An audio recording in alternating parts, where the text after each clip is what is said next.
Hey everyone, today we are going to study about potential energy of system of 3 point charges. Let me start with what the potential energy means. We have a system in which there are some charged particles, they are interacting with each other. There is a negative charge and there is a positive charge. So, all the forces involved are not repulsive force. Because in positive and negative charge force होती है जो उनको attract करती है। वो attract कर रही है तो दैट मीन्स वो एक सिस्टम है और वो तीनों चार्जेस जो हैं कंबाइंड है उस सिस्टम के अंदर। तो दैट्स व्हाई उस सिस्टम की एक एनर्जी है, उस सिस्टम को बनाने में एक एनर्जी यूज हुई है और उसकी वजह से वो सिस्टम बाउंड है। चार्जेस हैं वो सिस्टम के अंदर बाउंड है। दैट्स व्हाई उस सिस्टम के पास एक पोटेंशियल एनर्जी होती है। कितनी होती है? We want to quantify it. Phenomena हमने समझ लिया है कि किसी भी चार्ज कॉन्फ़िगरेशन की वजह से जो एनर्जी बनती है that is known as potential energy. We have 3 charges, they belong here, that is infinity, and we have at infinity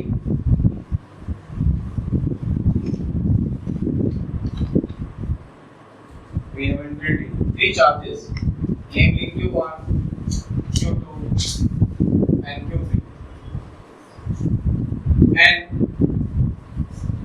we want to calculate if we put 3 charges from infinity to this region in space, तो कितना हमें work करना पड़ेगा जो system को हम दे रहे हैं, जो उसके अंदर स्टोर्ड है। What we do? We take first charges from infinity to a point A point है और यहाँ पे Q1 चार्ज आप लेके आ गए from infinity। ये चार्ज विदाउट एक्सेलरेशन आया है, किसी भी सोर्स से आया है, वो चार्ज वहाँ पे है। उस चार्ज को इन दोनों चार्जेस से कोई इंटरेक्शन नहीं था। दैट्स व्हाई इस सिस्टम की कोई भी एनर्जी इन्वॉल्व नहीं है। जो एनर्जी इन्वॉल्व है वो किसी और सिस्टम की है। हमें इन तीनों सिस्टम्स की एनर्जी निकालनी है। So Q1 is here. So in bringing Q1, how much work we have to do? W1 is 0. So no work is done. Again, we take Q2 from infinity and we bring it at a point B. So we bring the charge from infinity, that is Q2, to a point D. So how much work we have to do the charge at point B Q2 जो infinity से यहाँ तक लेके आए हैं, कितना work लगा? So उस वर्क को हम W2 नाम देंगे और वो वर्क हम कैलकुलेट करते हैं। तो सबसे पहले हमने पोटेंशियल में पढ़ा है कि अगर इन्फिनिटी से कोई भी चार्ज आप किसी भी चार्ज के पास लेके आते हैं तो जिस भी पॉइंट पे आप लेके आ रहे हैं उस पॉइंट का पोटेंशियल जितना भी है उतने ही जूल्स का आपको वर्क करना पड़ेगा। Because potential is work done V equal to W upon Q. So that is the potential difference. दो पॉइंट का पोटेंशियल डिफरेंस जो है वो वर्क डन होगा जो भी आप चार्ज लेके आ रहे हैं। और वो दो पॉइंट कौन से? एक पॉइंट इन्फिनिटी, एक पॉइंट ये। तो इस चार्ज ने इस पॉइंट पे कुछ पोटेंशियल बनाया हुआ है, तो पोटेंशियल कितना है बस हमें वो जानना है। Q पोटेंशियल जो है वो 1 कूलम के चार्ज को वहां से यहाँ तक लाने का वर्क, यूनिट कूलम के चार्ज को लाने। और जो भी आप यूनिट चूज करते हो, CGS हो या MGS करते हो, SI करते हो, तो इट डिपेंड्स ऑन यू। तो हमें बस वो कैलकुलेट करना है, तो वो कितना होगा? तो VB due to A, V potential of point B due to A, तो चार्ज वो होगा 1/4 pi epsilon 0। जो चार्ज आप लेके, जो चार्ज आपका सोर्स चार्ज है और अपॉन उस चार्ज की दूरी, तो इस दूरी को हम पकड़ते हैं r12। तो ये वेक्टर क्वांटिटी है r12, but it is a scalar, तो इतना हमारा वर्क होगा एक कूलम के चार्ज को यहाँ तक लाने के लिए। जो W2 होगा वो कितना होगा, जो आप चार्ज इन्फिनिटी से लेके आए हो इनटू उस पॉइंट का potential. Okay, so that will become 1/4π0 Q1 Q2 upon R12. So that is the work. 1/4π0 Q1 Q2 R1। तो इतना वर्क इस सिस्टम पे कर दिया है और ये सिस्टम जो है अब एक दूसरे के इन्फ्लुएंस में है, इनका इंटरेक्शन बन गया है। तो इसका मतलब इनका जो इंटरेक्शन है वो एक एनर्जी है उसके पास, वो एनर्जी जो है वो पोटेंशियल एनर्जी।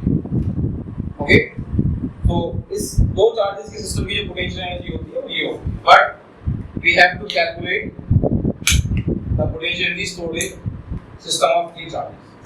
तो सी पॉइंट पे हम Q3 ले आते हैं, सी पॉइंट। अब ये जो यहाँ तक का जो वे है वो आप समझ गए कि इस पॉइंट पे एक कूलम का चार्ज लाने के लिए जो आपको वर्क करना पड़ेगा वो इस पॉइंट का पोटेंशियल होगा। ओके, तो इस पॉइंट का पोटेंशियल क्या होगा, आप तो ये दोनों चार्ज इस पॉइंट पे इन्फ्लुएंस बना रहे हैं। अगर वो चार्ज आएगा तो ये भी इंटरेक्शन देगा और ये भी इंटरेक्शन देगा, ये रिपेल भी कर सकता है, अट्रैक्ट भी कर सकता है, वो डिपेंड करेगा इन दोनों की साइंस पे। और ये भी ऐसे ही कर सकता है, तो मतलब इन दोनों का इन्फ्लुएंस है इस पॉइंट पे। यहाँ कोई चार्ज आएगा तो इन दोनों ने इलेक्ट्रिक फील्ड बनाया हुआ है और वो चार्ज उस इलेक्ट्रिक फील्ड में एक फोर्स एक्सपीरियंस करेगा और फोर्स अट्रैक्टिव भी हो सकती है, रिपल्सिव भी हो सकती है। मतलब इस पॉइंट पे जो चार्ज लेके आओगे, जो वर्क लगेगा, वो ये दोनों डिसाइड कर रहे हैं। तो इस पॉइंट पे जो पोटेंशियल होगा वो हमें कैलकुलेट करना है कितना है। तो potential at point C due to B and A, potential जो C पे है जो इन दोनों की वजह से है, that is potential due to at C due to A plus potential at C due to B, that is 1/4π0 1 K1। अब हमें इसकी डिस्टेंस पता होनी चाहिए, दैट इज R13 Q1/R13। अब हमें इससे भी इसकी डिस्टेंस पता होनी चाहिए, that is R23 plus 1/4π0 Q2। इस चार्ज ने इस पॉइंट पे जो पोटेंशियल बनाया है R23। So this is the total potential 1/4π0 Q1/R13 plus Q2/R23, that is the potential. So एक कूलम का चार्ज होगा, if you have a charge of 1 coulomb और उसको आप यहाँ से यहाँ लेके आते हैं तो कितना वर्क करना पड़ेगा जो आपके सामने है। तो आपके पास ये वैल्यूज होनी चाहिए, वो आपका वर्क आपको जूल्स में आ जाएगा। ओके, तो W3 जो वर्क है वो है जो तीसरे चार्ज को लेके आए। So W3 is the work if we bring Q3 charge at point C in the presence of these two charges. What is W3? Q3 charge and potential at point C due to B and A. So W3 is 1/4π0 Q1 Q3 upon R13 plus Q2 Q3 upon R23. So this is the work. So if we write down the equation of the total works involved, so I will get the total work done by the external factors or by the electric fields. उसका जो amount है वो आपको दिखेगा, वो work हुआ है वो इसके अंदर स्टोर्ड है पोटेंशियल एनर्जी की फॉर्म में। So it is 1/4π0 Q1 Q2 upon R12 plus 0 plus 1/4π0 bracket Q1 Q3 upon R13 Q2 Q3 upon R23. So this is the total work.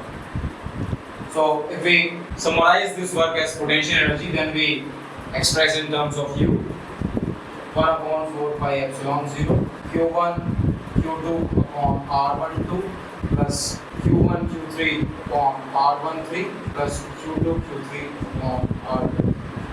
So this is the total potential energy of system of three charges. What does it mean? We can easily calculate the system of three charge particles.